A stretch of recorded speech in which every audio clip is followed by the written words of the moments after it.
السلام عليكم. دلوقتي احنا هنشوف الناس اللي هي حابه تشوف الالمنتال بيركب في الرخام ازاي.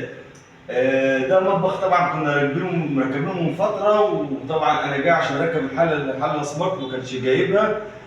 طبعا مش عند حد غريب، عند عمي، فعشان كده انا جاي معاه، انما عند حد تاني فلازم يجيب الحله وانا موجود. طيب، عشان نشوف ازاي الالمنتال بيركب في الرخام.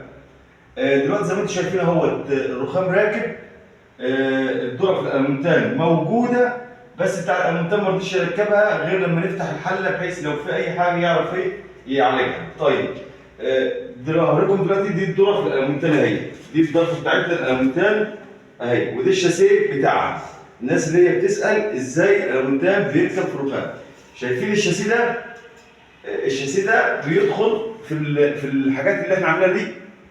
بيدخل في الحاجات اللي احنا عاملينها اللي هي الشغالات ديت، وبيركب فيها. طبعا وبيتثبت بسيليكون. طريقه تركيبه سهله جدا، بس محتاجه برضه ايه، حد محترف في تركيب الالمنتال للمطابخ.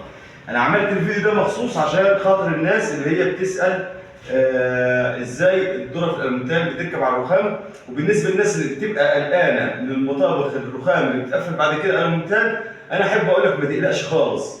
ده لو متركب، لو حد محترف مركبه، مستحيل ان هي تفك مستحيل ان هي تفك من مكانها. يعني مش هقول لك هتفك من مكانها بعد فتره، لا، مش هتفك من مكانها. بس اهم حاجه يكون اللي مركبها طبعا يكون شخص محترف. طبعا احنا مقاساته بتتاخد ازاي؟ بعد ما شحن ايدك مع الميك. بعد ما بنركب المطبخ بتاعنا ونخلص، بتاع الالمنتال بيجي يقيس. طب بيقيس ازاي؟ بيروح فارد المتر بتاعه من تحت ومن فوق بالعرض، وبعد كده ياخد بالطول. طب ليه بيفرد من تحت ومن فوق؟ عشان البتاعه ديت اللي هو التخانه ديت لو احنا لازقينها واتحركت ملي كده او ملي كده، الملي ده بيجيب له مثلا بطول الشريحه بتاع 5 ملي، يعني نص سنتي. فهو برضه بتاع الالمنتال عشان ما تعكسوش او تضايقه، فهو بيروح واخد من تحت ومن فوق، وبيرسم في كل ورقه العلبه بتاعته ويكتب عليها المقاس من تحت ومن فوق. تمام؟ بيجي بعد كده هو بيروح مفصلها عنده في الورشه، وفي 5 دقايق عند حضرتك بيبدا ان هو ايه، يركب الضرفه بتاعته. نروح مركب الضرفه بتاعته. طبعا دي مش بتاع ديت، احنا مش هنقعد. طبعا انا بوريكم بس ايه، يعني زي كده مثلا يعتبر. تمام؟ بيجي يروح مركبها وتثبت وتنشف وخلاص على كده.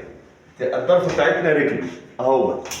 ده شكل الضرفه بتاعتنا، بس دي طبعا مش بتاع ديت، اكيد دي بتاع علبه ثانيه احنا هنشوفها بعدين. هوريكم بس حاجه برضو. المطبقيه بتكون بالشكل ده. الوحده بتاع المطبقيه، عشان كده هو بيحسبها متر.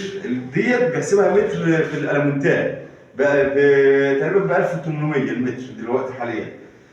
طبعا الاسعار غيرت في كل حاجه، يعني مش في الالمنتال بس، هو الاول كان ب 800 لكن دلوقتي بقت 1800. طيب، دي الوحده بتاعتنا هي اهي.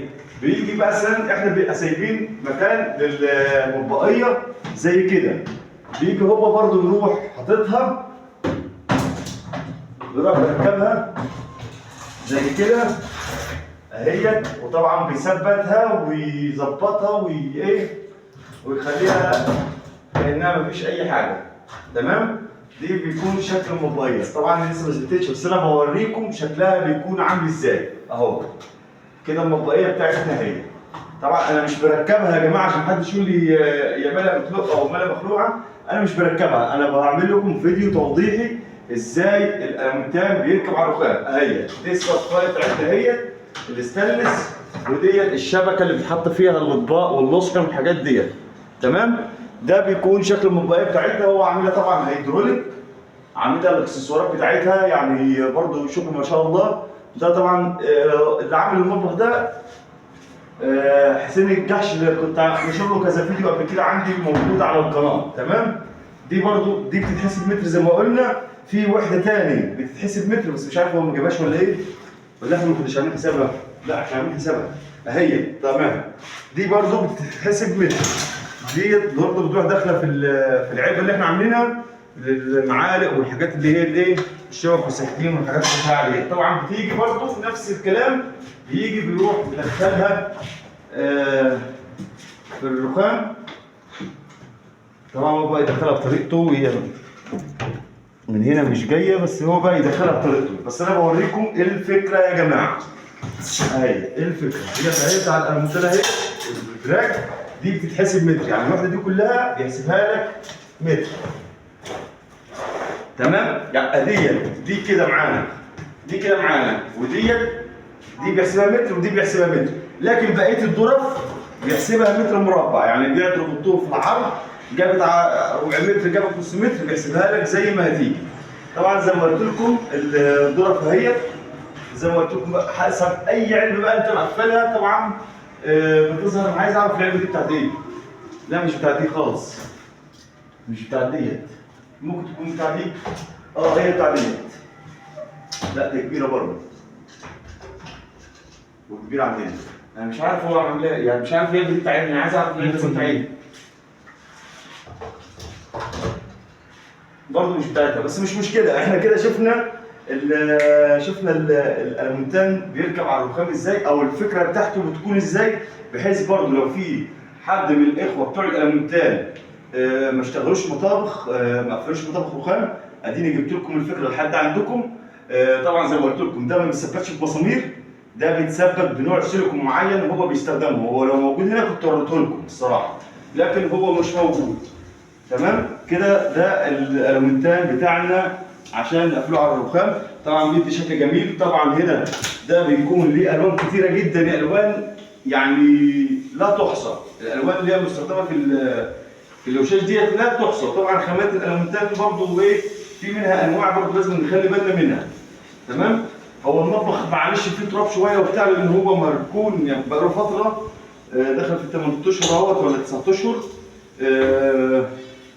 فيه تراب وما تنضفش. وطبعا انا جاي من شغل وجاي افتح الحله مخصوص برضه عشان بتاع الالمونتان يقدر ان هو ايه يشتغل. دي طبعا الحله بتاعتنا اللي هي الحله